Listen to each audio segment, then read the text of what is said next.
Alas 12 na po ng tanghali at One Balita Pilipinas na.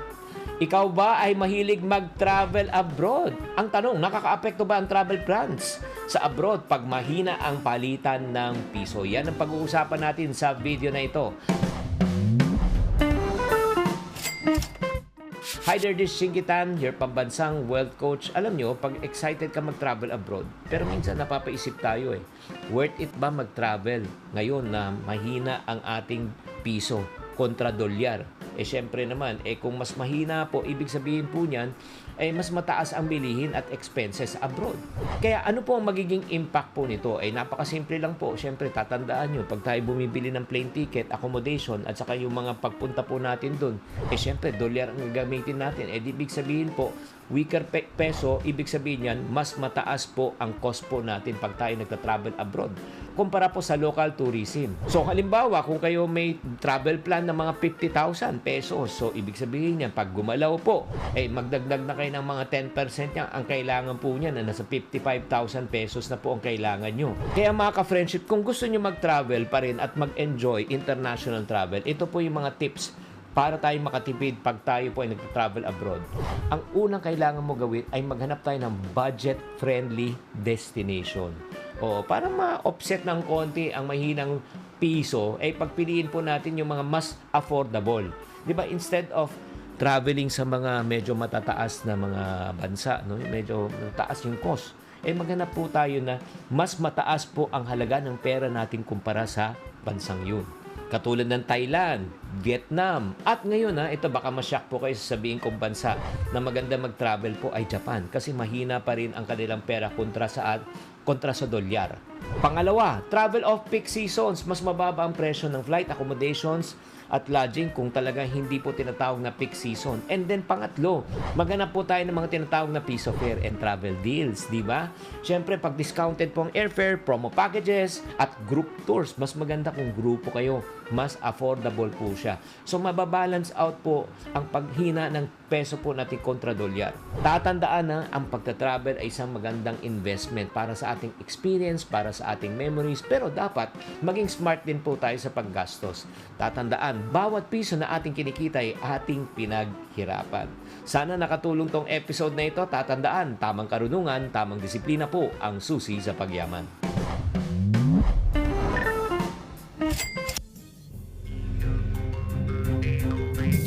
Buwan naman sa ating One Balita Pilipinas ngayong Martes, Bagyong Marce, lumakas at ganap ng nasa typhoon category. Pangulong Bongbong Marcos iniutos ng patibayin ang lahat ng flood control projects sa bansa. Armed Forces of the Philippines nagsagawa ng pagsasanay sa West Philippine Sea nang walang kasamang Amerika o sinumang foreign counterpart. Pag-uusapan natin. Ilang oras na lang opisyal nang magbubukas ang botohan sa susunod na magiging presidente ng Amerika. Mga Pilipino, kanya-kanya na ring pili ng kanilang manok sa eleksyon. I'm always a Democrat. You are, okay. Yeah, I'm very proud to say. For me, my community as a Christian is we tend to we less evil. Cebu City naglabas na agad ng panuntunan para sa mga ngaruling. Kapag walang permit, abay, bawal yan. At Coco Martin, sinurpresa ni Julia Montes sa launch ng bago niyang proyekto. Ang sarap mabuhay na alam mo yung taong binibigyan mo ng importansya, yung taong mahal mo. Balitang mainit-init pa! Yan ang latest sa showbiz hikahan. Ngayong tanghalian, kasalo si Cheryl Cosset. One Balita Pilipinas!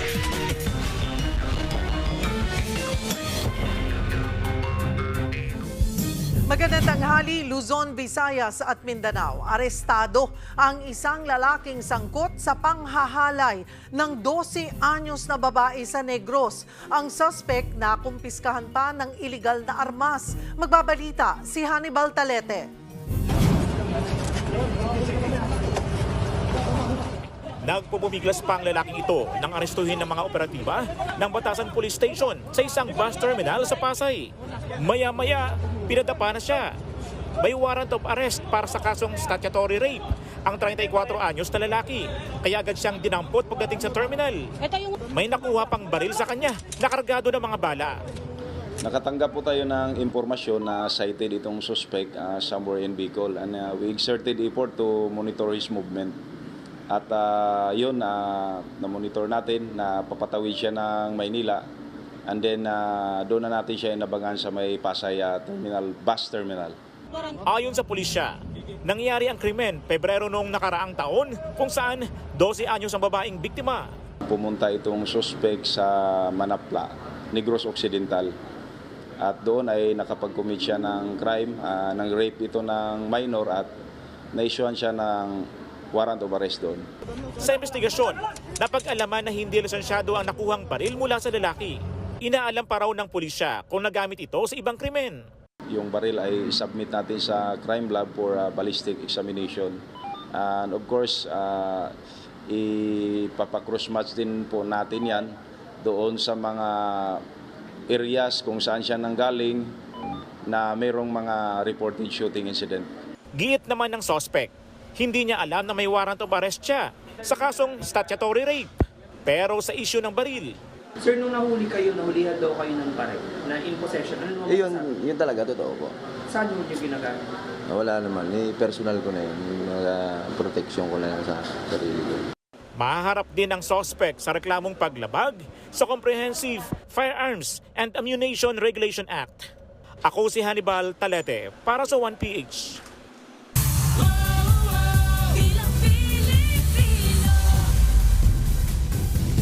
Ikalawang araw na ng paghahain ng Certificate of Candidacy para sa parliamentary elections sa Bangsamoro Autonomous Region in Muslim Mindanao o BARM. Para sa update, magbabalita live si Mon Gualvez. Mon, kumusta na ang COC filing dyan? Cheryl, tinuloy pa rin ng COMELEC ang lahat ng kanilang paghahanda na may kinalaman sa kauna-unahang parliamentary elections dito sa BARM. Yan ay sa kabila ng mga isyong hindi kasi makukumpleto yung 80 posisyong kailangang punan na naaayon nga sa Bangsamoro Organic Law para naman sa Bangsamoro Parliament. Yan ay dahil yung 7 parliamentary districts na mula sa Sulu mawawala matapos mahiwalay ito sa rehiyon. Git kasi ng poll body, hindi raw sila titigil at hindi raw sila hihinto sa gagawin nilang mga paghahanda kung wala naman daw TRO o batas na lalabas para pigilan ng mga ito.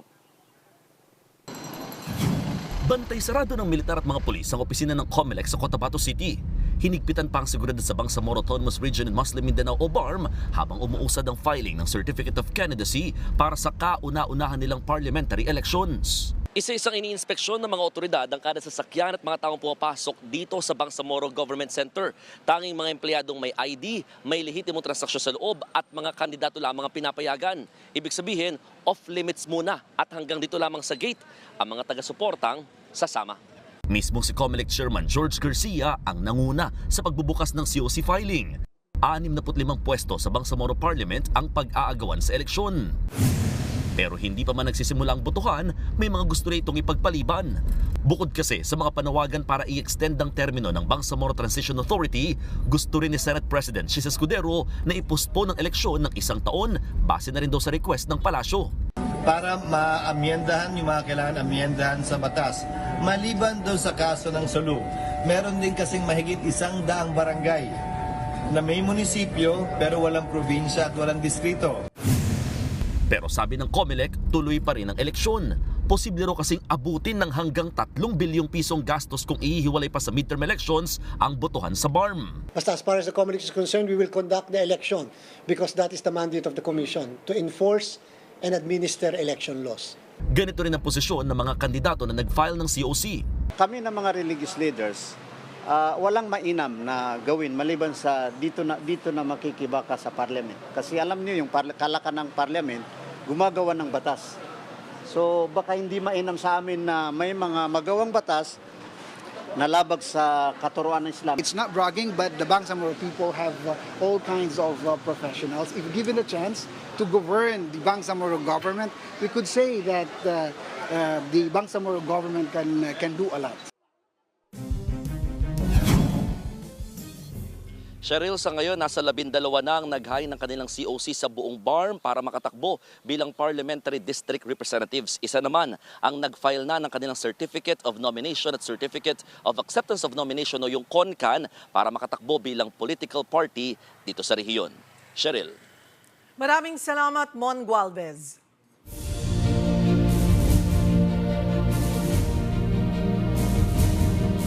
All set na ang pagbubukas ng US Elections 2024. Nag-final rally si former US President Donald Trump sa North Carolina. Dito muling pinag-inita ng Republican candidate ang mga Mexicano. Papatawan niya raw ng 25% na taripa ang anumang manggagaling sa naturang bansa. Ito raw ay kapag hindi tumigil ang pagpasok ng kriminal at droga sa Amerika. Ayaw muna magkomento ng Mexican government hanggat walang resulta ng eleksyon. Sa Pennsylvania naman, huling nangampanya si US Vice President Kamala Harris. Kinontra ng Democrat candidate ang sinabi ni Trump na floating island of garbage ang Puerto Rico na overseas territory ng Amerika. Sa India naman, kung taga-saan ang ina ni Harris, nagdarasal ang kanyang kababayan sa kanyang pagkapanalo. Pero hiling din nila na maging tahimik ang halalan. Sa Iraq naman, nakaabang sila kung magkakaroon ng aksyon ang sino mang mananalong US President sa mga regional conflict gaya ng gulo sa pagitan ng Israel at Gaza at Hezbollah sa Lebanon. Mamayang gabi, umpisa na po ng botohan sa Amerika para sa susunod nilang presidente. Pero kanino nga ba kakampi ang mga kababayan natin roon? Magbabalita si Joey Francisco. Sinasabing kahit sa ang sulok ng Amerika, may Pilipino. Sa pinakahuling census, lumalabas na pinakamaraming Filipino-Americans ay nasa California. Sa Los Angeles nga, may lugar na tinaguriang the Historic Filipino Town. Sinasabing sa era na ito, nagsimulang magtaguyod ng pamilya ang Filipino immigrants noong 1920s. Maliban sa tirahan, matatagpuan dito ang maraming negosyong pagmamayari ng mga Pinoy. At sa sentro ng komunidad na ito, isang activity center para sa PhilAms, ang Filipino-American Community of Los Angeles o FACLA. Binisita namin ang lugar ilang araw bago eleksyon dito sa Amerika. Ang inabutan namin sa loob, mga senior members ng komunidad na nagkakasiyahan sa pamamagitan ng pagsayaw.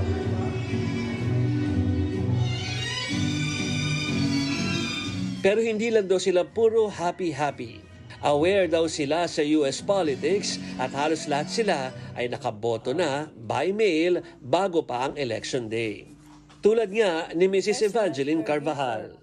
I'm always a Democrat. You are, okay. Yeah, I'm very proud to say because I researched everything, studied everything, and with our culture in the Philippines, I know where to stand. Yeah. You know. So you're more inclined to support the Democrats.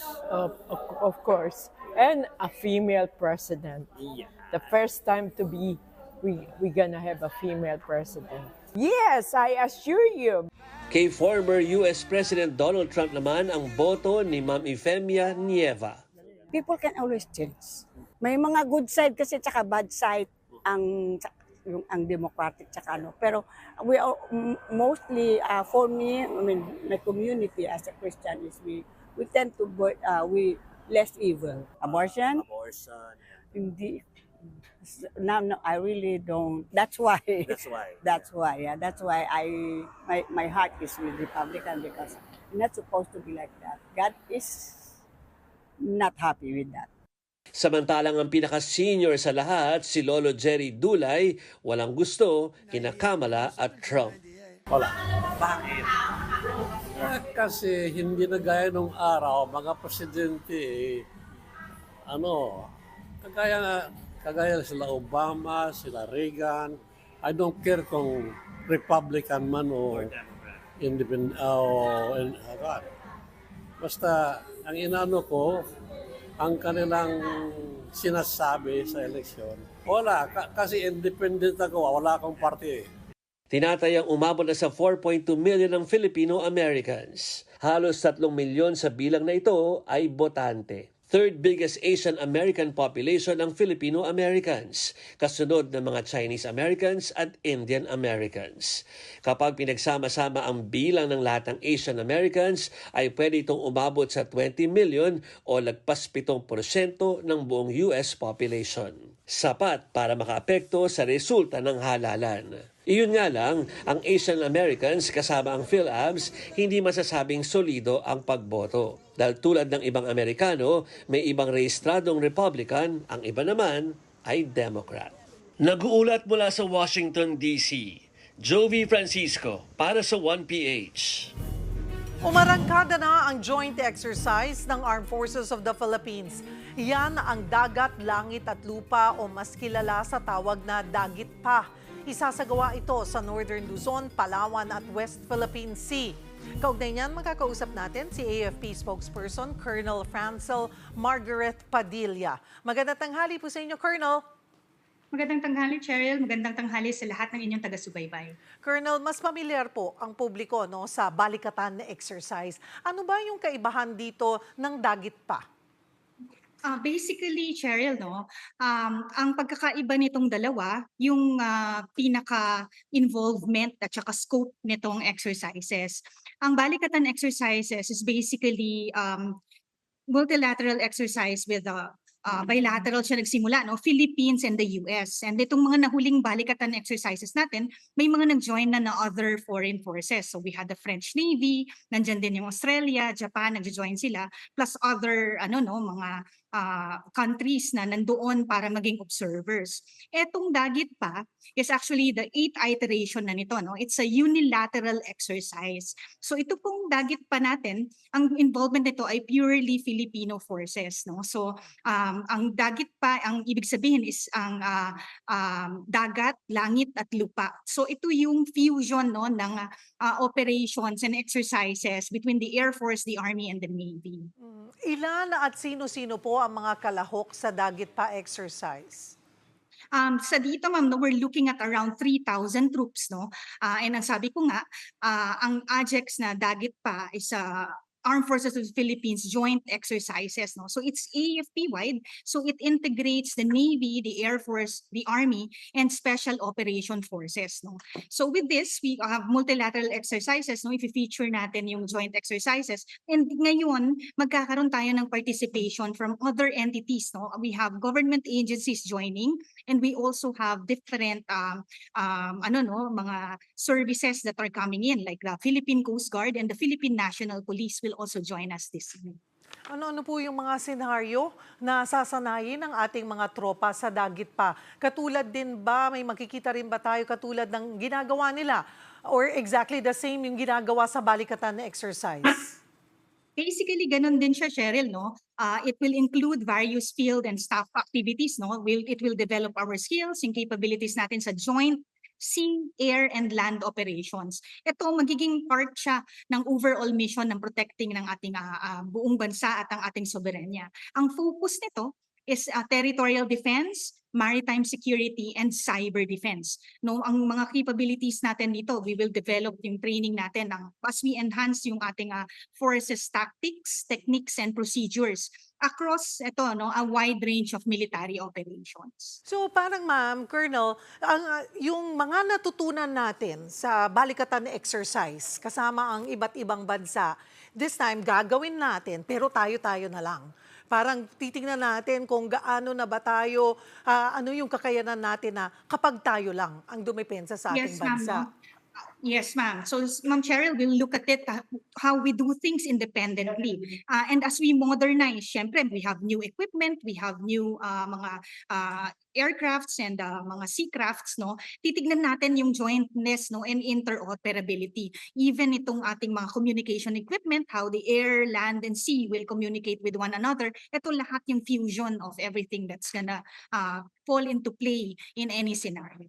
Kapansin-pansin po na kabilang ang West Philippine Sea. Doon sa mga lugar kung saan nga gaganapin ang joint exercise, mainit pa rin yung mga isyu ng agawan ng teritoryo. Wala naman po ba tayong dapat ikabahala, lalo na doon sa magiging pagtanggap dito ng China? Cheryl, wala no. Dapat hindi natin ito ikabahala because all of these exercises will be within our exclusive economic zone and our territory.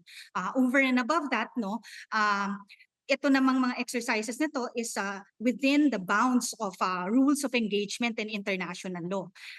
And ito din, wala naman na any country that can dictate us on how we would be fortifying our defenses. So ito naman ipaghahanda natin sa pagdepensa ng ating soberenya. And also, hindi lang dyan, pati ating mga HADR operations. And no other country can dictate how we will do things within and how we will fortify our defenses accordingly. Opo, pero gaano rin tayo kahanda dun sa anumang magiging posibleng sitwasyon, Colonel? Yes, Cheryl, no? Of course, lahat dito meron naman tayong scenario playing that we're looking into. And dito sa mga to, meron nga tayong rules of engagement na sinusunod. So with this, we have contingency plans in place in case in any eventuality. Colonel, saan po at kailan magsisimula? Ano yung unang exercise na gagawin ng ating tropa? So basically po ito, no, isasagawa po ito sa Northern Luzon area, sa Palawan at sa West Philippine Sea. Ang scope nito is it will be conducted from 04 to 15 November 2024. Marami pong salamat sa inyong oras, AFP spokesperson, Colonel Francel Margaret Padilla. Susunod, number 7 na plaka ng SUV sa viral video na dumaan sa EDSA busway. Abay peke, ayon daw yan sa LTO. Bagyong Marce, malaki raw ang tsansa na tumama sa lupa at lumakas sa signal number 4. Probinsya ng Cagayan, natatamaan ng bagyo, nakaalerto na. At Miss Universe Organization may bagong format na ipatutupad sa pageant ngayong taon. Yan at iba pa sa pagbabalik ng One Balita Pilipinas.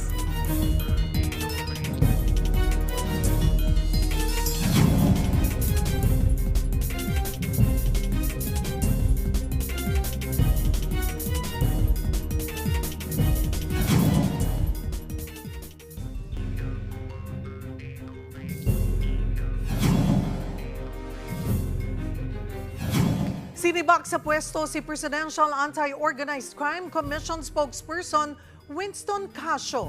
Nirelieve ng PAOK si Casio dahil sa umano'y pananampal sa isang POGO worker sa Bagak, Bataan noong October 31 raid.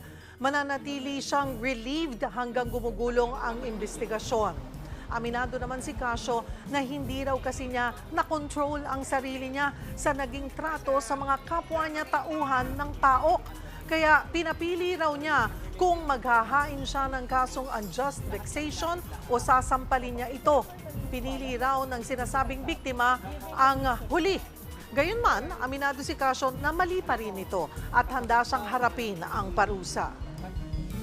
Kinumpirma ng Land Transportation Office kay Senate President Jesus Escudero na peke ang number 7 protocol plate na ginamit ng SUV na iligal na dumaan sa EDSA bus carousel lane.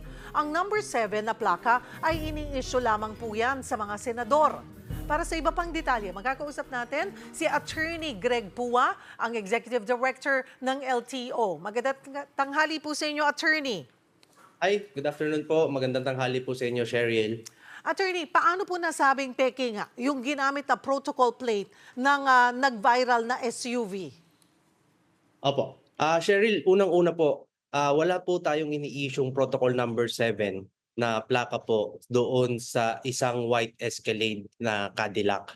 Pangalawa po, upon review doon sa video, tinignan po, inaral po nating mabuti yung picture po nung plaka, atin pong napagtanto na hindi po ito inisyo ng LTO because it does not conform with the existing design of LTO and it does not have the security features po na meron po ang mga plaka po na ini-issue po ng LTO. Okay, so yan, klaro peke. Ang tanong, sino po ang may-ari at driver ng SUV? Opo. Yan po, under investigation pa rin po yan, Cheryl, kasi nga po ang naging challenge po natin dito, yung pong harap na plaka at yung likod na plaka ay pareho pong number 7. So, amin pong tinitignan yung iba pong ibang marks or unique code identification ng isang sasakyan.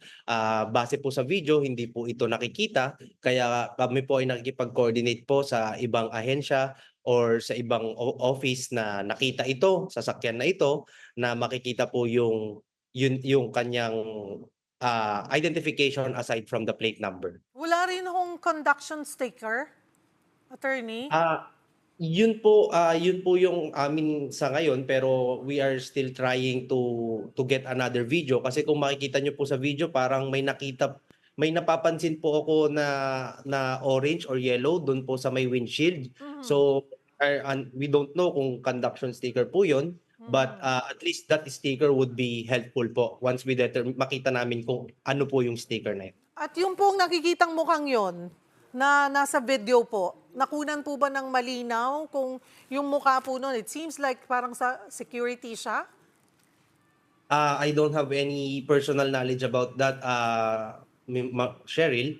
Pero nagbe-base lang din po kami sa video kung ano po yung viral po ngayon. Yun din po, meron nga pong portion doon na meron makikita yung mukha nung nasa harap at meron portion na nakikita po yung kalahating mukha nung nasa likod. Obviously, ito pong sasakyan. Well, I don't know much about cars, ano? Mukhang mamahalin po naman talaga itong coaching, itong Cadillac Escalade po na ito. So, kung nahihirapan tayo, pwede tayong magsimula doon sa mga nagbebenta nito. Gaano karami bang naibenta niyan? Anong model yung sasakyan na yon para mas mapaliit natin po yung ma-trace yung pagte-trace natin. Kung kanino po pagmamayari ang coaching ito? Yun na po ang ating ginagawa ngayon, Cheryl, while we are looking for the other video of this vehicle. Ni-narrow down na po natin yung ating listahan. Ang una po natin tinignan, ano po yung mga, sino po yung mga may-ari at ilan yung white Escalade na Cadillac. And then tinignan po natin yung model, yung po kasing bumper. Nag-check po tayo, nagbabago po yung bumper depende sa year model. So nalilimit na narrow down na po natin kung at iilan na lang po ang ating pine-check po na possible na may-ari ng sasakyan po na iyan. Anong model daw po yung sasakyan na yan? Anong year? Well, base po sa atin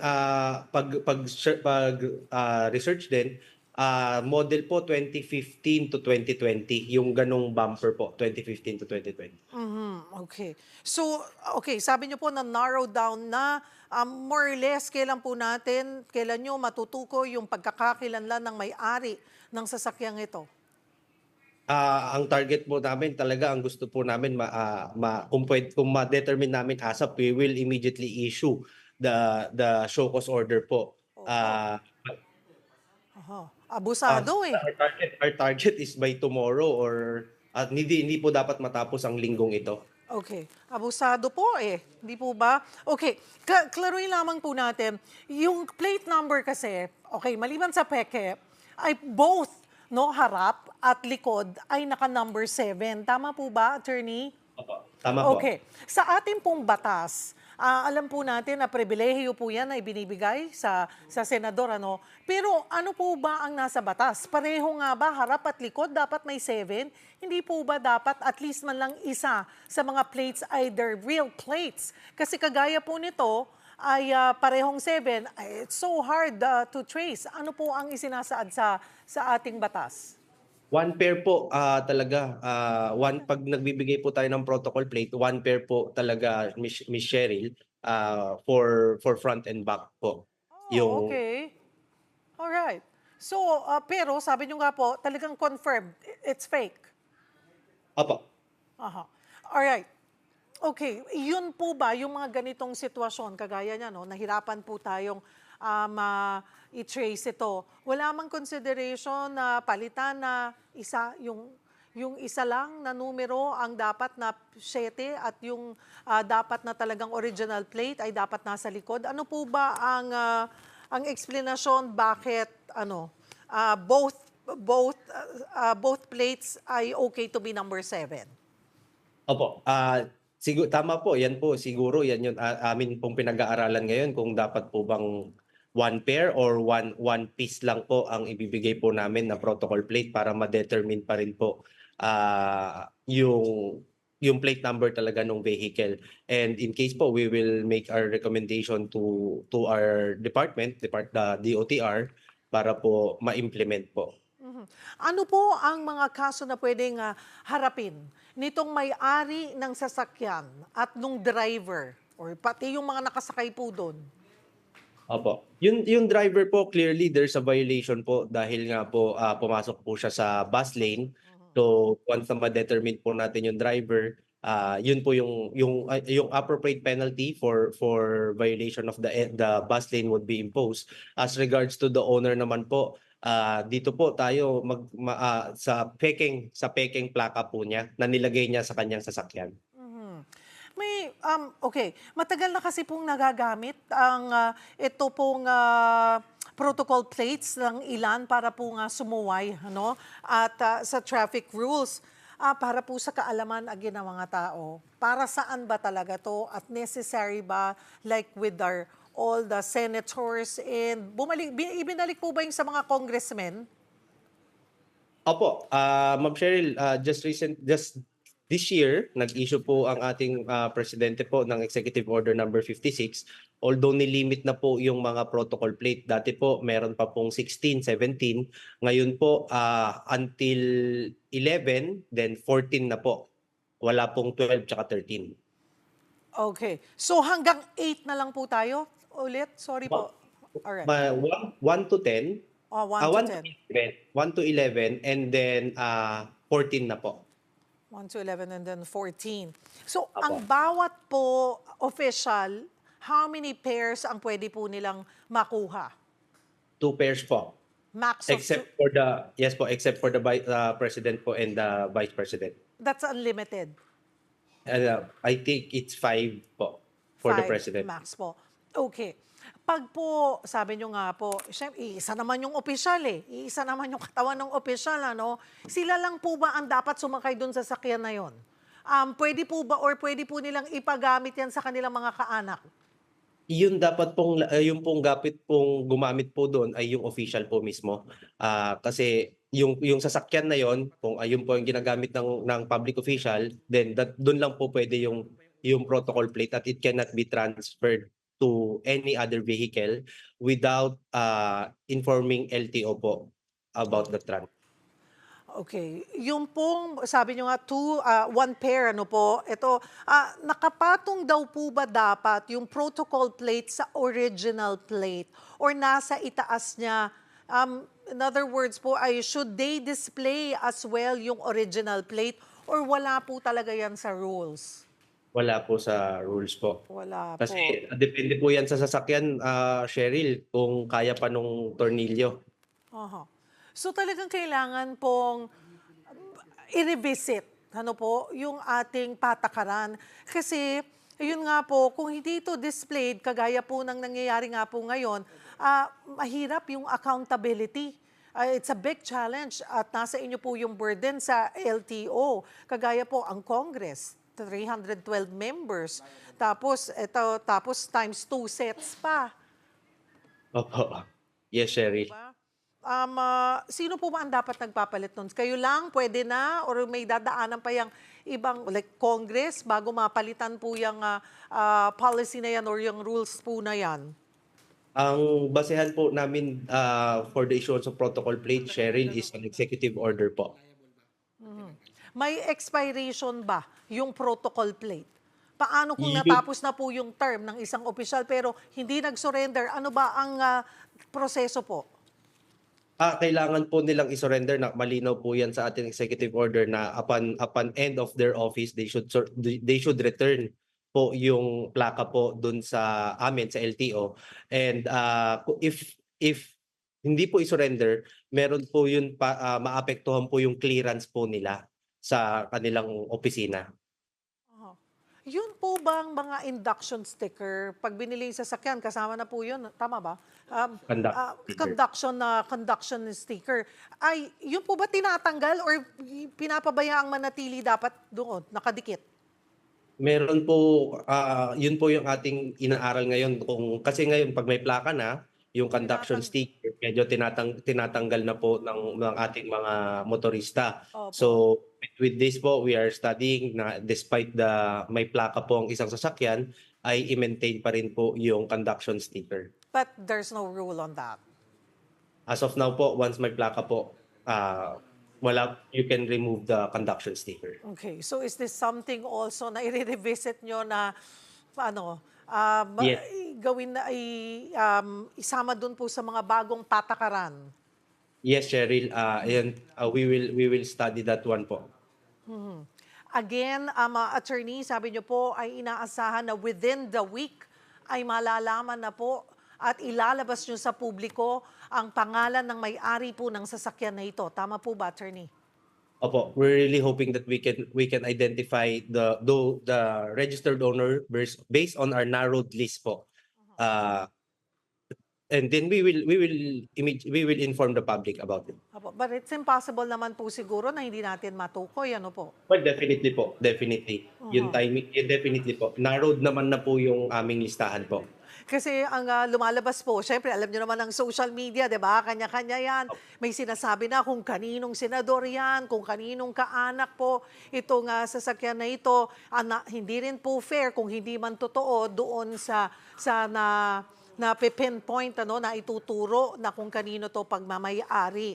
Pero nandoon din po yung nagsasabing ay baka pinagtatakpan na lamang. Hindi po. Rest assured po, we assure the public na wala po kami pinagtatakpan dito. As I explained po, yung challenge nga lang po na kung bakit hindi pa po namin nalalaman kung sino po ang may-ari ngayon dahil nga po dun sa harap-likod, 7 po ang ginamit. Marami pong salamat sa inyong oras. LTO Executive Director, Attorney Greg Pua. Isa nang ganap na typhoon ang bagyong Marce. Parehong ruta raw ang tatahakin nito sa nagdaang bagyong Leon. Pero ang kaibahan, mas malaki yung posibilidad na mag-landfall po ang bagyong Marce. Para bigyan ng mukhang balita, Mobile Journal, Francis Orsio. Katatapos lang ng bagyong Christine at bagyong Leon. Pero heto naman ang bagong bagyong Marce na malamang sa malamang magla-landfall sa Northern Luzon.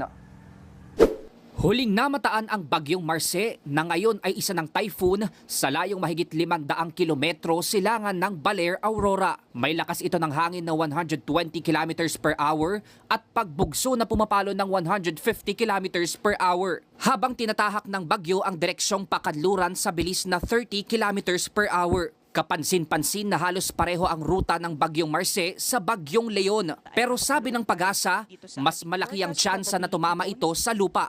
May possible landfall scenario po tayo sa may area ng Babuyan Islands. Ngunit dahil nakikita po natin na yung area po ng Northern Luzon ay nakapaloob pa rin dito sa ating forecast probability cone, maaring mas bumaba pa yung track nitong bagyong Marce at posible din po yung landfall scenario sa may bahagi ng Cagayan, gayon din sa may Isabela.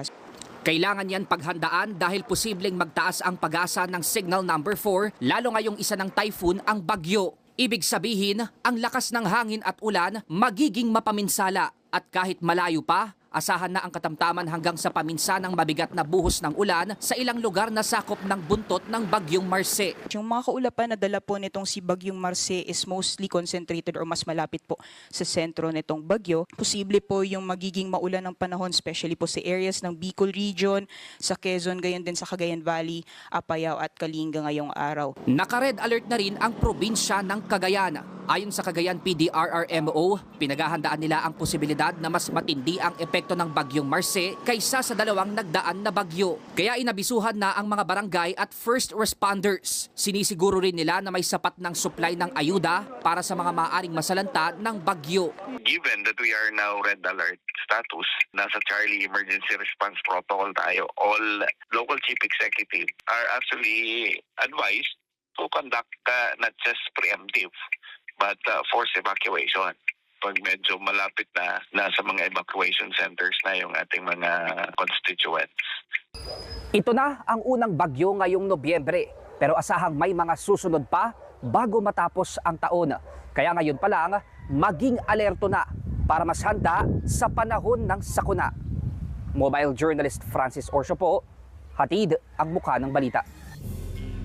Nagpasalamat si Pangulong Bongbong Marcos sa tulong ng Malaysia matapos ang pananalasa ng Bagyong Christine. Kasabay niyan, inamin ng Pangulo na na-overwhelmed ang flood control programs ng gobyerno dahil na rin sa tindi ng bagyo. Para bigyan ng mukha ang balita, Mobile Journal, Julie Baiza. Personal na nagpasalamat si Pangulong Bongbong Marcos kay Malaysian Prime Minister Anwar Ibrahim sa pagpapadala ng tulong sa bansa kasunod ng pagtama ng Severe Tropical Storm Christine at Super Typhoon Leon. Sa kanilang pag-uusap sa telepono, partikular na binanggit ng Pangulo ang pagde-deploy ng airlift assets ng Malaysia para sa mabilis na pagpapadala ng relief goods lalo na sa mga liblib na lugar. Kasabay nito, bukas naman si PBBM sakaling magkasa ng investigasyon sa flood control projects ng pamahalaan. Pero sana, maunawaan din daw ng mga kritiko na may nagbago. Talagang nang-overwhelm ang flood control natin. May flood control tayo, hindi kaya. Hindi talaga kaya dahil sa buong kasaysayan ng Pilipinas, wala pang ganito. Ngayon lang natin haharapin ito. Kaya dapat maunawaan talaga ng tao, hindi lamang yung budget ko, hindi kung ano yung science. What's the science? Follow the science. See what's happening. Sabi pa ng Pangulo, hindi lang naman sa Pilipinas nangyayari ang mga pagbaha, kundi pati sa ibang bansa gaya ng Espanya at Amerika. Ang dapat daw tingnan ang pagbabago ng disenyo ng mga kalsada at tulay. We have to be smarter, we have to be more technologically aware of what is available so that we can reduce the effects. Aminado naman si PBBM na nakukulangan siya sa disaster response ng pamahalaan, lalo't umabot sa 150 ang nasawi sa kasagsagan ng Bagyong Christine. I'll tell you the truth, it's never enough. It's never enough. I wish we could do more. We're doing everything that we can, but you know, when you lose a life, you lose a life. What can you do about that? It's terrible tragedy. Mobile Journal Julie Baiza po, hatid ang mukha ng balita. Wala pa mang Disyembre, naglabas na ng panuntunan ang Cebu City na bawal mga ruling doon ng walang permit. Yan at iba pang balitang dako sa pagbabalita ni One News Cebu Desk Editor Dale Israel.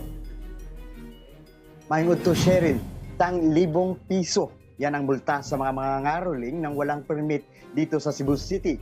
City Ordinance 1351 o Anti-Mendicancy Ordinance ng Cebu City, papataw ang multa sa nagkakaroling pati sa magbibigay. Saklaw din ng patakaran o ng patakaran ang pagkakaroling sa mga sasakyan. Sa hindi makapagbayad ay community service ang penalty. Kapag naka-second offense pa, 1,500 ang multa at sa pangatlong offense ay 2,000 pesos ang multa o 4 to 8 hours of community service. Sino man gusto mangaroling dito sa Cebu City, libre namang makuha ang permit sa Business Processing and Licensing Office ng Office of the Mayor. Samantala, Cheryl, tiniyak ng Bureau of Fisheries and Aquatic Resources ng Central Visayas na hindi dapat ipangamba ang pagdagsa ng libu-libong mga isda sa dalampasigan sa Moalboal, Cebu. Ayon sa BFAR 7, nangangahulugan lamang ito na healthy ang dagat sa Moalboal. Mariring maliit ang populasyon ng mga predator ng isda. Maririn daw na naging epektibo ang pinapatutupad na closed fishing season sa mga tamban. Dahil sa nag-viral na video ng mga nagbitawang isda, daan-daan ang nagpunta sa Panagsama Beach kahapon. Yun nga lang, wala na silang nakita. Okay na ang atong mga balitang dako karong adlaw sa Subo. Balik sa'yo, Cheryl. Daghang salamat Dale Israel ng One News Cebu. Sa iba pang balita, lumabas sa isang pag-aaral na marami palang kaso ng alta presyon na misdiagnosed dahil mali ang posisyon kapag kumukuha ng blood pressure. Para bigyan ng mukha ang balita, Mobile Journal, Denise Valdesancho. Gaano kang kasure na tama ang pagkuha mo ng blood pressure mo? May pag-aaral kasi na nagsasabing maaaring di tama ang BP mo kung nagpakuha ka ng mali ang posisyon. Mapabahay, clinic o kahit na ospital, standard na ang pagkuha ng blood pressure. Bantay sarado dyan, lalo na yung may mga hypertension o sakit sa puso. Pero may ilang posisyon daw ng pagkuha ang mas nakakataas ng BP reading. In short, may dapat sundin. Kinakailangan, yung feet would be flat on the floor. Nako. And then meron kang desk, tapos yung desk na yun, doon naka-rest yung iyong arm. So yung cough, doon mo ilalagay at the level of your heart. Yun nga lang madalas makalimutan. Ayon sa isang pag-aaral mula sa JAMA Internal Medicine, nakakaapekto sa BP reading kapag nakapatong ang braso sa hita. Gayun din kung hindi nakapatong sa anumang suporta ang braso. Ang resulta, overestimated na systolic at diastolic reading at nasa 4 to 6 ang difference niyan. Kumbaga, ang dapat na reading mong 126/74, posibleng maging 130/78 na papalapit na sa blood pressure category na high blood pressure. Sabi pa ni Dr. Dex, paminsan-minsan may ilang nakakaligtaang gawin bago ang pagkuha ng BP. Usually, kinakailangan una, nakapahinga muna yung pasyente. So, ibig sabihin, around 5 to 10 minutes, kailangan well-rested sila. Pangalawa, dapat nakaihi na rin sila. Kasi kapag naiihi yung pasyente, kapag puno yung pantog, there's a chance na umangat yung blood pressure. Siguro may magsasabi na hindi naman pala malaki ang diferensya. Pero wala namang masama kung gagawin ng tama. Para tama rin ang makuhang BP reading, di ba? Makakatulong na tama yung positioning para nang sa ganun magkaroon din ng peace of mind ang ating mga kapatid. Kaya important reminder na rin sa mga nagmamonitor ng BP sa bahay. Mas dapat na i-remind natin yung pasyente na gawin yung sinasabi ng mga doktor kung paano kunin ang blood pressure or iwasan yung mga mali na nakagawian sa bahay. Mobile Journal, Denise Valdesancho po, hatid ang mukha ng balita.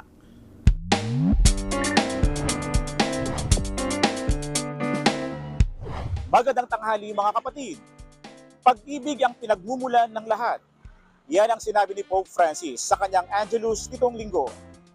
Kayo mga kapatid, anong pinagmumulan ng pananampalataya ninyo sa Panginoon? Samahan niyo ako at magtatanong tayo dito.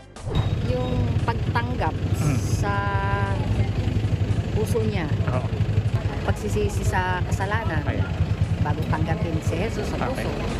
Faith lang siguro sa mga problema sa buhay na dumarating. Doon kasi mas humihigpit yung pananampalataya ng tao. Kasi ang pananampalataya, kung paano mo ba pinaniniwalaan at pinagkakatiwalaan yung Diyos. Hindi natin sila nakikita pero nararamdaman natin. Naniniwala ka dahil pag nanalangin ka, may tumugon sa'yo. Naniniwala ka, sasampalataya ka. Siyempre, yung sumunod ka sa Kanya, pagmamahal mo sa Kanya. Yung aking pananalig sa Kanya sapagkat kahit anong hirap ng buhay, kahit anong dagok ng buhay, kailangan manampalataya ka sa Diyos at talagang ilagay mo ang Diyos sa gitna ng iyong puso para sa lahat-lahat ng mga paghihirap, pagsubok ay talagang malalagpasan mo kapag kasama mo sa buhay mo ang Diyos. Ako ang iyong hari ng bayan, ang tunay at nag-iisang pantanggal umay sa pananghalian.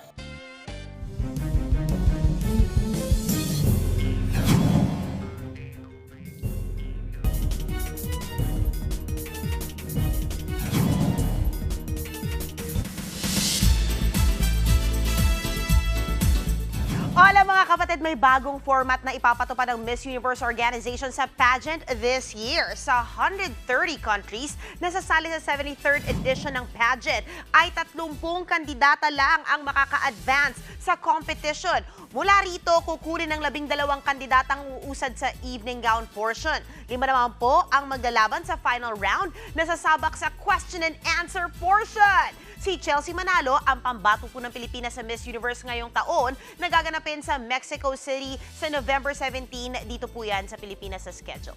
Grabe.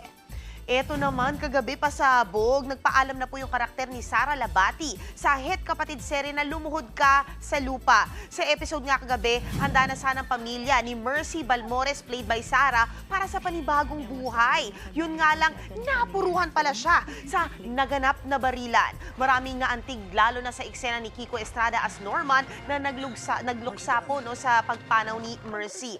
Ang sigurado, maraming nalungkot at makakamiss po sa karakter ni Sara. Ayon nga sa aktres, soon ay isusulat niya ang mga gusto niyang sabihin pero for now, nagpasalamat muna siya sa lahat ng bumubuo ng Lumuhod Ka sa Lupa. At syempre, after noon, ito naman yung pag-uusapan natin, no? Hindi lang sa FPJ's Batang Quiapo series ang pinagkakabalahan ngayon ni Coco Martin. In his businessman era na po with a purpose ang aktor. Syempre, nakatsikahan natin siya kahapon lang yan. Narito pong report. Go, go, go! Malakampanya sa bongga ang motorcade primetime king Coco Martin sa Rizal. Pero chika ng direktor, para raw ito sa bago niyang era, ang pagnenegosyo. Ang mga produkto, panlinis ng kusina. Ang layunin nito, inspired din sa pagbibigay niya ng oportunidad sa mga cast ng Batang Quiapo. Anong gagawin natin? Kailangan natin mag-create ng trabaho di ba?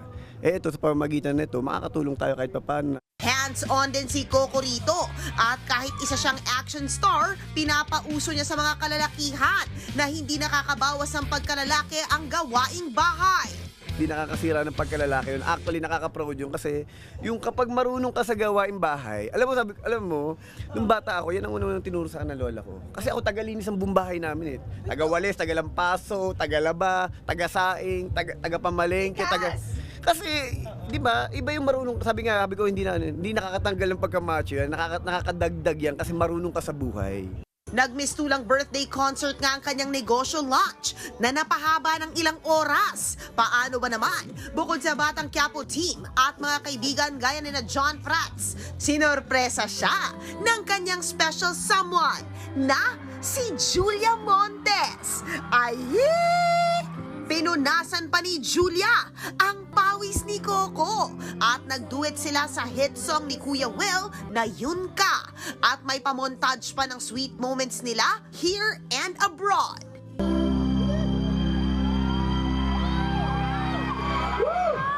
Sabi nga nila, action speaks louder than words at hindi na nga kailangan pang i-memorize ang pagmamahalan ni na Coco at Julia. Pero ito ang masasabi rito ni Coco. Kasi kami ni Jules siguro ang sarap kasi ng pakiramdam na alam mo yung walang kompetisyon, nagsusuportahan kayo kung ano matutulong ng isa't isa. Ang sarap mabuhay na alam mo yung taong binibigyan mo ng importansya, yung taong mahal mo, sobra-sobra yung binabalik sa'yo. Now, alam mo yung, di ba sabi nga nila, ang pinakamasarap hanapin yung makakatuwang mo sa buhay mo. At ako pakiramdam ko, bukod sa lahat ng kung ano man meron ako ngayon, yun yung pinaka-masasabi kong pinaka-maswerte ako na nagkaroon ako sa buhay ko. Hiyo naman pala! Speaking of understanding, full throttle nga ngayong Pasko si Coco sa Batang Quiapo matapos makatamasa ng matataas na ratings sa TV5. Wala raw pahinga ang primetime king sa mga eksena kahit holidays. Itong November pa lang, November, December, hindi hihinga. Wala akong break. Parang ako yan, sa pagkatao ko, hindi ako... Ang buong show, ang BQ, magugulat kayo kahit December 25, kahit Makati ka po. Oo. Kasi, sabi ko, ang dami kong bale. Actually, minsan nga nag-ano nga ako na parang, siguro sabi ko nga, like ko sabi, nagpapasalamat ako kay God kasi sa talentong ibinigay niya sa amin lahat, sa lahat ng bubuo ng Batang Quiapo. Ang sarap na, alam mo yung, hindi kayo nauubusan. Napapanood ang Batang Quiapo weeknights pagkatapos ng Frontline Pilipinas sa TV5.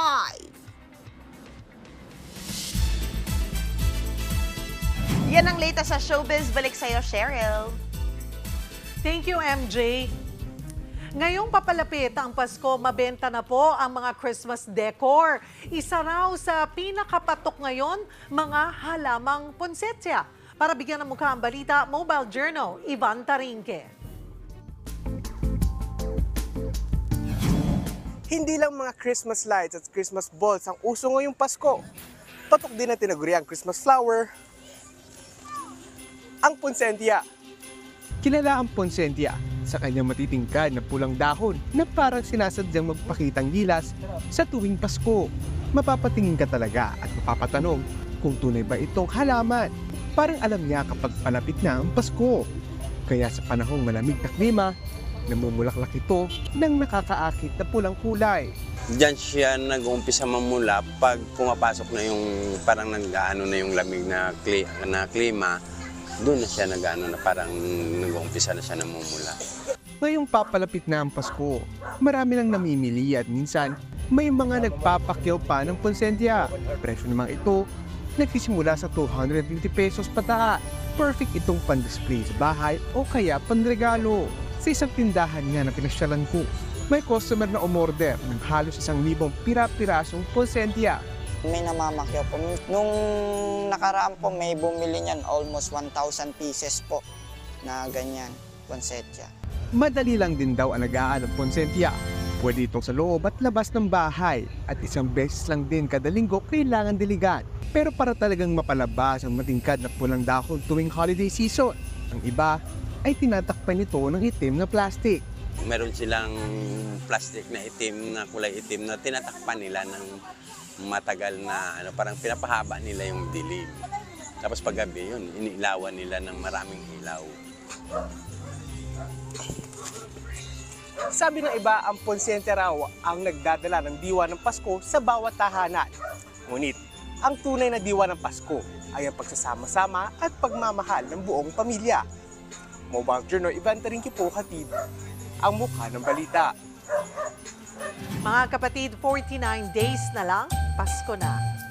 At yan po ang mga bumabanderang balita at public service sa inyong tunay na kasalo sa tanghali. Hanggang bukas dito sa Balita magpapabusog sa inyong kaalaman. Ako po si Cheryl Cosim. Kami ang 1PH, teleserbisyo para sa Pilipino.